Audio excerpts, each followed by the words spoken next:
Assalamualaikum warahmatullahi wabarakatuh. Innal hamdalillah nahmaduhu wa nasta'inuhu wa nastaghfiruh wa na'udzu billahi min syururi anfusina wa min sayyiati a'malina may yahdihillahu fala mudhillalah wa may yudhlil fala hadiyalah.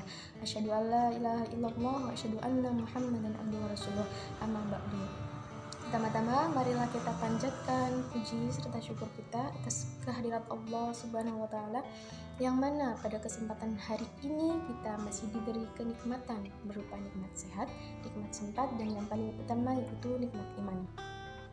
Kedua kalinya salawat serta salam tak lupa kita sanjungkan kepada baginda Rasulullah Muhammad SAW yang telah membawa umatnya dari alam kegelapan menuju alam yang terang benderang, yakni dinul Islam, dan semoga kita dapat melaksanakan perintah dan sunnah-sunnahnya.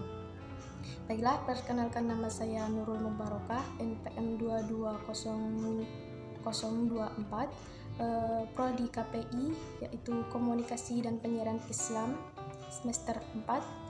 Akan presentasikan mata kuliah teori komunikasi yang bertema pelanggaran harapan atau teori pelanggaran harapan dari Judy Bargon yang diampu oleh dosen pengampu Pak Haryanto MSOS. Baiklah, langsung saja ke materi.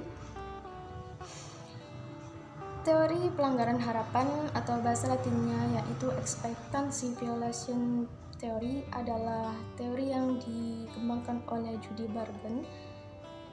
Teori ini menjelaskan bagaimana individu bereaksi terhadap pelanggaran harapan dalam interaksi sosial. Berikut ada beberapa poin yang tercantum dan poin kunci teori ini. Yang pertama yaitu harapan. Harapan dalam interaksi dalam setiap individu memiliki harapan tentang bagaimana seseorang berperilaku berdasarkan norma sosial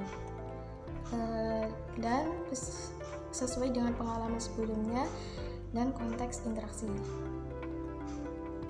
Kemudian poin kunci yang kedua yaitu pelanggaran harapan. Pelanggaran harapan adalah ketika perilaku orang lain tidak sesuai dengan apa yang kita harapkan. Seperti seseorang berbicara terlalu dekat, kemudian berbicara tidak sopan saat sedang berkomunikasi. Kemudian valensi pelanggaran. Valensi pelanggaran memiliki dua hal, yaitu valensi positif dan valensi negatif. Valensi adalah penilaian. Jadi penilaian ini dalam interaksi sosial dapat dianggap menjadi dua. Jika pelanggaran dianggap positif, itu dapat meningkatkan daya tarik atau keinginan untuk melanjutkan interaksi. Tapi kalau dianggap penilaian negatif atau valensi negatif, ini akan mengurangi daya tarik atau bahkan tidak tertarik sehingga tidak ingin melanjutkan interaksi. Kemudian poin kunci yang ketiga yaitu interaksi konteks. Interaksi ini adalah reaksi terhadap pelanggaran harapan, juga dipengaruhi oleh konteks interaksi, termasuk hubungan antara individu yang terlibat, seperti status sosial dan situasi fisik. Kemudian poin yang ketiga yaitu komunikator valensi. Penilaian terhadap pelanggaran juga tergantung pada siapa yang melakukannya. Jadi, jika yang melakukan pelanggaran adalah seseorang yang memiliki status sosial yang tinggi, kemudian melakukan kesalahan ini kepada status sosial yang lebih rendah, mungkin akan dianggap lebih dimaklumi, tetapi berbeda jika status sosial yang rendah ini melakukan kesalahan kepada status sosial yang tinggi, mungkin akan berdampak lebih besar. Kemudian poin yang selanjutnya yaitu asumsi. Jadi teori ini memiliki asumsi teori pelanggaran harapan. Asumsi ini memiliki beberapa dasar. yang menjadi fondasi dalam memahami bagaimana individu bereaksi terhadap pelanggaran harapan dalam interaksi sosial. Di antaranya yaitu yang pertama, komunikasi adalah transaksional. Interaksi komunikasi melibatkan pertukaran pesan. Jadi memungkinkan dalam proses komunikasi itu individu berperan sebagai pengirim atau penerima pesan. Kemudian yang kedua, harapan dalam interaksi.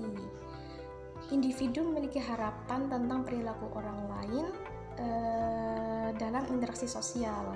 Harapan ini terbentuk berdasarkan norma sosial, pengalaman sebelumnya, dan konteks situasionalnya.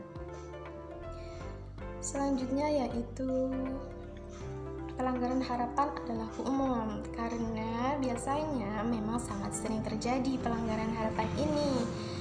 Pelanggaran terhadap harapan atau norma sosial adalah hal yang umum terjadi dalam komunikasi. Setiap kali ada pelanggaran individu, namun dalam setiap kali pelanggaran individu akan mengevaluasi dirinya untuk memahami merespon secara tepat dan cepat. Biasanya lebih cepat dalam responnya. Kemudian poin yang selanjutnya, asumsi selanjutnya yaitu evaluasi pelanggaran. Ketika terjadi pelanggaran harapan, individu biasanya akan mengevaluasi pelanggaran tersebut berdasarkan valensi atau penilaian tadi. Kemudian yang selanjutnya yaitu asumsi yang selanjutnya adalah reaksi terhadap pelanggaran. Reaksi individu terhadap pelanggaran harapan bervariasi. Mereka bisa merasa terganggu, merasa terkejut, atau bahkan terkesan, tergantung pada bagaimana mereka mengevaluasi pelanggaran tersebut dan siapa yang melakukannya. Kemudian asumsi yang selanjutnya yaitu adaptasi perilaku. Berdasarkan evaluasi pelanggaran, individu dapat mengubah perilaku mereka untuk menyesuaikan diri dengan cepat. Nah, contoh dari evaluasi ini dan ada satu contoh yang menggambarkannya, yaitu seseorang bernama Anna adalah karyawan baru yang ingin mendaftar di sebuah perusahaan.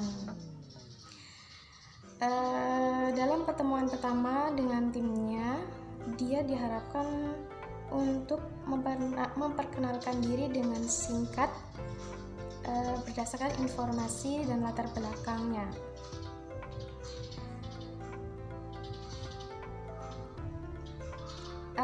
Harapannya, rekan-rekan kerjanya mengharapkan Anna untuk memberikan informasi latar belakangnya itu dengan singkat 2 atau 3 menit saja, dengan nada yang ramah dan profesional.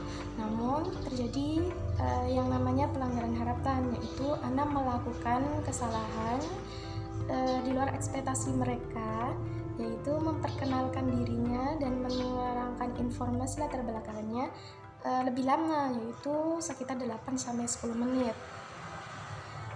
Kemudian reaksi evaluasi itu ada valensi positif. Jadi ada beberapa karyawan yang bereaksi positif, berpikir bahwa Anna sangat bersemangat ingin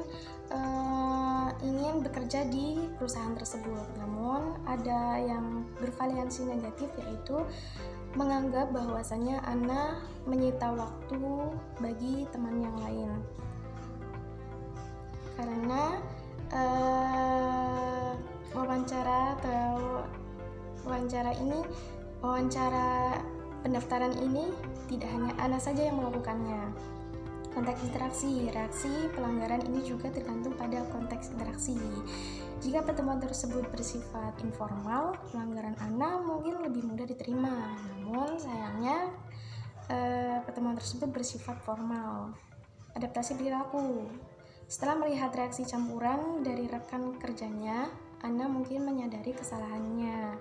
Di pertemuan berikutnya, dia mungkin akan lebih berhati-hati dalam berbicara, berusaha untuk tetap tetap singkat dan relevan dengan topik yang dibahas.